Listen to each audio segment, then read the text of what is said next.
오늘도 값없이 베풀어 주시는 하나님의 끝없는 은혜를 누리며 승리하는 꽃미래 모든 분들이 되기를 소망합니다. 이 음란한 여자의 유혹에 빠지지 않는 방법으로 아버지가 전하는 이 지혜에 주목할 것을 명령하고 있는데요.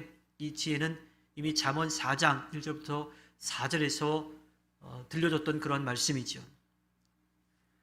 조상들에게 전수된 삶의 원리와 또 주님을 경외하는 이 원리가 삶에서 그대로 실천되어져야 된다라고 하는 겁니다. 아버지가 결혼 전에 아들에게 가장 강조하는 것이 무엇이냐면 지혜라고 하는 삶의 원리를 통해서 세상을 바라보라고 하는 거예요.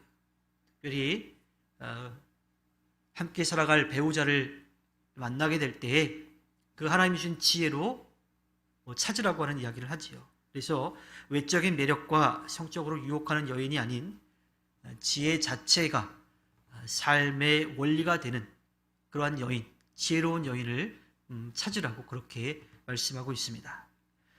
또 술에 대한 이야기도 나오는데요. 이것은 단순히 술에 대한 교훈이라기보다는 그것을 뛰어넘어서 그 도덕적인 교훈을 뛰어넘어서 실질적이고 또 신학적인 메시지를 전하고 있죠.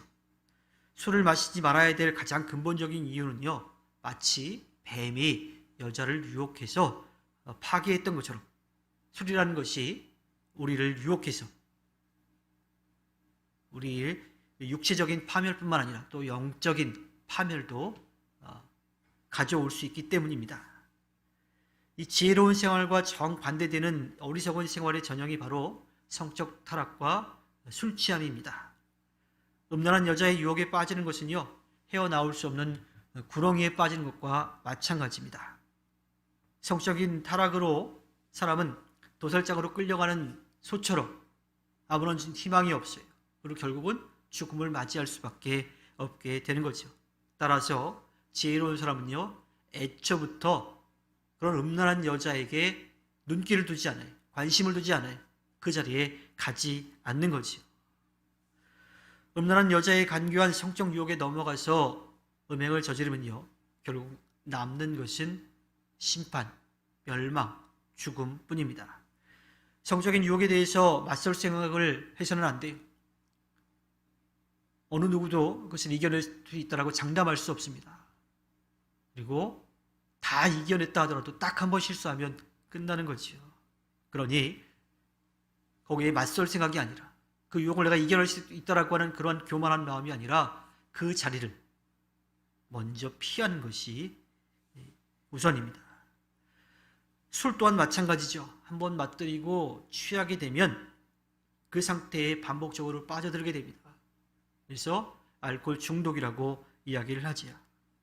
술에 중독되어 육체적으로 영적으로 비참한 지경에 이르는 사람들이 많습니다. 그들의 삶을 망가뜨려 버리는 거지요. 술에 취하기를 반복하며 습관적으로 방탕하게 살면 주님께 죄를 범할 수밖에 없습니다. 그리고 결국에는 독사에 물리는 것처럼 마침내 그 독이 온몸에 퍼져서 마비되어 죽게 되는 것처럼 그 유혹에 빠지면 벗어나지 못하고 죽음을 향해 갈 수밖에 없습니다.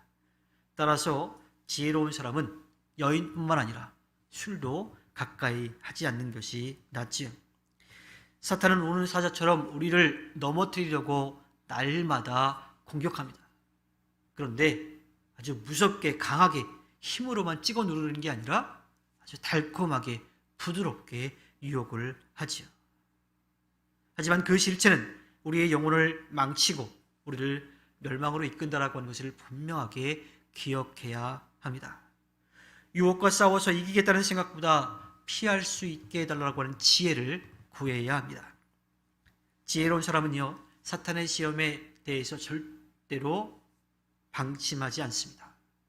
언제 어떻게 넘어질지 모르기 때문에 늘 조심하는 거예요. 늘 그 유혹에 빠지지 않기 위해서 자기 자신을 돌아보게 되고 또 그렇게 해달라고 하나님께 맡기며 기도하는 거지요. 유혹에 빠지지 않기 위해서는 처음부터 그 자리에 가지 말아야 돼요. 눈길조차 생각조차 하지 말아야 합니다. 가지 말아야 할 곳과 또 잊지 말아야 할 곳을 분별하고 가야 할 곳, 있어야 할 곳을 찾아가서 살아가는 것이 바로 지혜자의 삶입니다. 우리는 세상 유혹에서 흔들리는 것이 아니라 하나님께서 기뻐하시는 그 일을, 또 그 길을 하고 걸어가야 합니다. 또 그 삶을 통해서 하나님 앞에 기쁨을 드리는 우리의 삶이 되어야 하지요. 하나님께서 허락해 주신 오늘 하루를 살아갈 때에 세상의 유혹에 넘어지지 않도록 주님만 바라보고 나아가 승리하는 꿈미래 모든 분들이 되기를 주님의 이름으로 부탁드립니다. 기도하겠습니다.